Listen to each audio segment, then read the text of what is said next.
Itu orang khusus. Maka jangan mentang-mentang kepada orang khusus. Namina ge orang khusus. Itu kamu geus khusus mah itunya.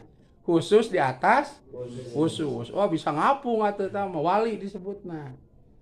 Ku maca bismillah teh da geus jadi jelema khusus tiasa ngapung. Gitu ngapung. Bisa napak sancang teh bisa mapat dina lureun. Itu bisa ngaleungit. Wah, cenah meureunna cek oi teh ngaleungit amang hoyong cenah itu. Da deuk naon maneh, deuk naongan nu mani. Wah, mah balik mah bisa euy jang nu kitu. Itu tah contoh cenah baheula zaman kemerdekaan. Bade merdeka ge hoyong merdeka zaman para wali yo. Cenah Sultan Maulana Hasanuddin Banten. Tah apan aya kapal Belanda cenah ka Banten heong kapal terbang. Maksudna bade ngebom, bade nemakan ti luhur ka warga nu aya di Banten. Eta Sultan Maulana Hasanuddin Banten eta miwarang prajuritna ngempelkeun lisung jeung halu. Itu lisung jeung halu para tinutu Marohidin. Cariosa dikempelkeun lisung halu teh. Dipasangkeun eta haluna teh ka luhur. Ditepak eta lisung teh jeung haluna. Bari ngaoskeun bismillahirrahmanirrahim. Bismillahirrahmanirrahim. Beri cenah kapal ta lisung. Beri kapal ta halu diberi eta. Kapal Belanda ku lisung jeung halu. Atuh soak atuh Belanda teh. Naon soak? Aya kapal tanpa awak cek basa nama. Aya nu bisa ngapung seperti kapal tapi nu nyupiran. Aya mah drone merenya. Drone tuh. Wali mah zaman baheula geus tiasa ieu ada mah drone.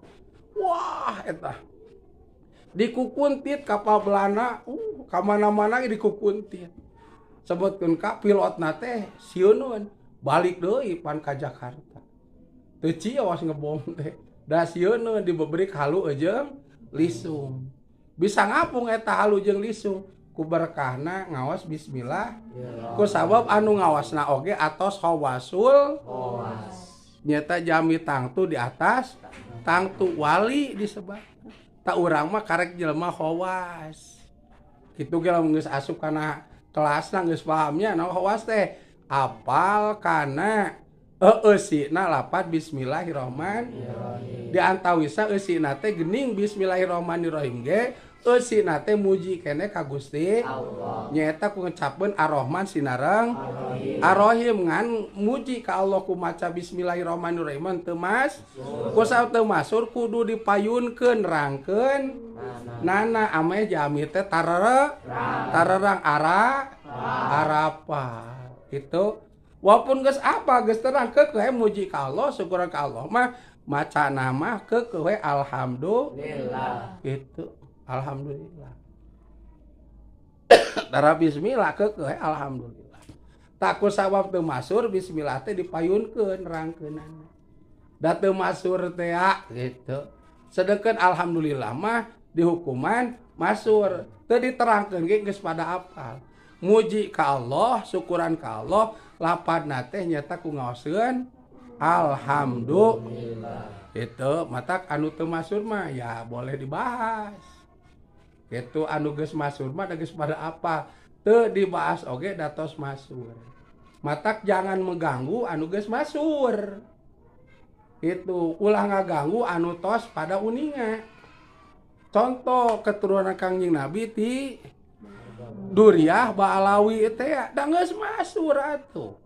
Dina kitab fikih, dina kitab tauhid, diuninga-uningakeun. Yen keturunan Kangjeng Nabi ti Bani Ba'alawi teh eta teh Duriah Kangjeng Nabi. Bahkan eta teh pangcaket-caketna ka Kangjeng Nabi. Matak di Al-Barjanji secara khusus. Aya Bani Alawi teh gini. Bi Rasulil lahi badawi walidami manhaji alawi salakubi manhaji nabawi bi rasulillah wal badawi dina Abajan Jaya. Tuh anapun misalkan marga nu sanes mah tuh henteu masuk sapertos Bani gitu.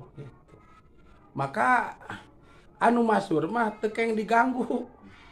Kitu mah Rohidi, teu kengeng di otek-otek gitu. Teu kengeng di cek basa ieu deuk dirungkatkeun sagala, bakal loba nu nulunganana. Bakal loba tah anu nguatanana. Lain wungkul ti golongan habaib, tapi ti golongan jami anu rumasa. Gaduh ilmu teh ngaos kitab eta, dina kitab eta teh geuning aya nami guru, guruna anu gaduh kitab eta diserat. Ti golongan baa mah nya atuh silsilah ilmu lajeng atuh nyambung kaguruan aya nu deuk nganggu diam saja gitu. Pasti atuh guru diganggu mah urang teh cengkat gitu. Ulah diusik engke bisi malik gitu. Ngusik guru pan urang teh ceuk min kelaanan papa deuk diganggu. Min dulu tah hadapi gitu. Dihadapi ku itu, oke gitu. Deuk ngadu naon jeung min, ngadu huntu, ngadu panon, ngadu leungeun, ngadu besi, sok rek naon sok. Soak atuh itu teh. Hapunten cenah Min. Juga teh teu sakti mangraguna kitu gitu. Kabur itu teh Min, aduh pada urang teh keun nyeri itu cenah gitu. Itu jangan mengganggu yang sudah masuk. Mata ku ulama baheula teu di otek-otek ge. Teu dioprek. Teu dibahas-bahas da geus masur. Ibarat muji ka Allah, jeung syukuran ka Allah ku ngucapkeun lafaz alhamdulillah. Kitu mata bismillah heula nu dibahasna. Sabab bismillah eusina muji ka Allah ku ngucapkeun Ar-Rahman sinareng Ar-Rahim tapi henteu masuk mata ku saha teu masuk dibahas. Kitu dibahas da teu masuk dipayunkeun bahkan pembahasanana da teu masuk ameh terang. Itu anu teu terang teh jadi we nu teu terang ge janten terang yen bismillah teh eusina teh geuning muji keneh ka Gusti ku ngucapkeun lafaz Ar-Rahman Ar-Rahim walaupun apa bismillah teh muji ka Allah ku ngucapkeun Ar-Rahman sinareng keukeuh we bila mana muji ka Allah syukuran ka Allah ngucapkeun lafazna teh keukeuh ngucapkeun lafaz anu mas nyaeta ngaoskeun alhamdulillah. Tuh matak anu masur mah hese dirungkatkeunana. Hese dibuangna, hese dipiceuna walaupun ku cara kumaha mode ayeuna. Bulan September mah Rohidin. Tanggal 30 teh aya peristiwa G30 SPKI ST September PKI teh. Toh hayang ngancurkeun Ba'alawi mah bisa. Lain mungkul ku habaib, ulama ge, santri pasti atuh membela. Sabab aya ilmu ulama, ilmu santri, ilmu ajengan bae amang. Tah, anu berhubungan sareng aranjeunna sabab ngaos kitab eta. Mode kitab I'anatul Thalibin, aya silsilahna. Anu ngadamel I'anatul Thalibin teh Kak Duriah Gusti Rasul ti golongan Ba'alawi. Ayeuna diganggu maknya atuh teu cengkat bae dieuna ngaluarkeun katerangan-katerangan menerangi masyarakat anu teu apal bahwa Ba'alawi teh keturunan Kangjeng kitu ameh teu kairi ku Cikii kabawa ku Sakaba kitu ameh teu doraka ka Gusti Rasul ku teu ngaku keturunan Gusti Rasul kayak atuh moal meunang sapaan. Itu anapun eta nu dekarungkadkeun eta mah aya tujuan, aya maksud. Ieu mah hayang jadi orang ternama. Apa kusaha hasud?